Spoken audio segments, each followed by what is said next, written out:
Church. A very good morning to you. What a privilege it is to be able to come to you with the Word of God today. I want to talk to you today about the law of identification. Let's read this from the Bible in the book of Galatians chapter 2 verse 20. Identification is the legal side of our redemption.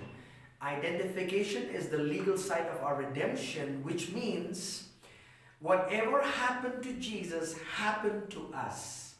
Meaning, God, Jesus became our substitute for our sin on the cross. Not just that, but also we identified with Him being on the cross when He was crucified, when He was buried, when He was raised from the dead. All of that put together, we were identified with Him in everything that Jesus accomplished in His death, burial, and resurrection. So let me read to you quickly in 1 Corinthians 1:30. The Bible says this, "But of Him you are in Christ Jesus, who became for us wisdom from God and righteousness." The Bible says God put us in Christ Jesus. He did that legally when Jesus went to the cross. He took our sin upon Himself, and the Bible says He became our substitute, and also at the same time we were identified with Him in His death, burial, and resurrection. Galatians chapter 2 verse 20. These are the confession of Paul the Apostle. In fact, this is what he said. In Galatians 2:20 he says this. He says, "For I have been crucified with Christ. It is no longer I who live, but Christ lives in me." Listen to that word. See, the key to understanding the law of identification is a preposition called with. He says, "I have been crucified with Christ." So there are 6 steps I want to show you from the Bible how man was legally redeemed from spiritual death, how you and I were legally redeemed from spiritual death of what Jesus did for us on the cross 2,000 years ago. Number 1, He was crucified. So when Jesus was crucified, we were crucified with Him together on the cross, the Bible says. See, if you look at the life of Paul the Apostle, he was not even as one of the apostles of the Lamb when Jesus was walking on the earth. But in fact, by revelation, Jesus showed Paul the Apostle what happened to Jesus in the spirit realm, what His disciples couldn't see in the natural. What I mean by that is this. If you read the 4 Gospels of by Matthew, Mark, Luke, and John, you only see the physical side of Jesus suffering. See, the disciples couldn't see beyond the physical realm. They couldn't see what happened to Jesus in the spirit realm when Jesus went to the cross and when Jesus gave away His spirit to the Father. What happened to Him? That is you couldn't see that with your physical eye. That's why the revelation of Paul the Apostle is so important for us as a church, because you could say this.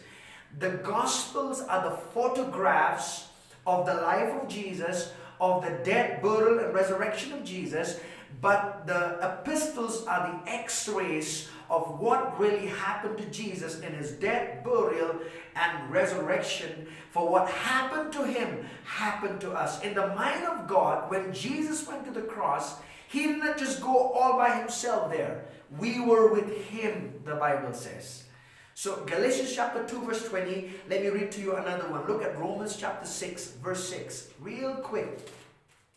Romans chapter 6 verse 6 says this, "Knowing this, that our old man was crucified with Him, that the body of sin might be done away with, that we should no longer be slaves of sin," the Bible says.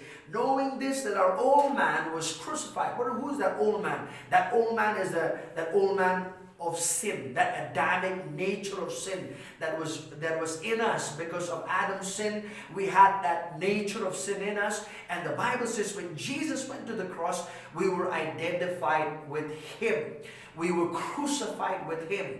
We were crucified with Him. Secondly, we died with Him. Let's see together in Romans chapter 6 verse 4. We were not only crucified with Christ, we died with Him 2,000 years ago. Therefore we were buried with Him through baptism into death, that just as Christ was raised from the dead by the glory of the Father, even so we should also walk in newness of life. We died with Christ. When He died, it was our death, the Bible says. Let's look at Romans 6:8 says this. Now if we died with Christ, we believe we shall also live with him. Paul says, if we died with Christ, we believe we will also live with him. As he died, we died with him. Thirdly, Jesus was buried, isn't it? Let's look at Romans chapter 6 verse 4. This is what the Bible says. Therefore we were buried with him through baptism into death, that just as Christ was raised from the dead by the glory of the Father. We were crucified with Christ.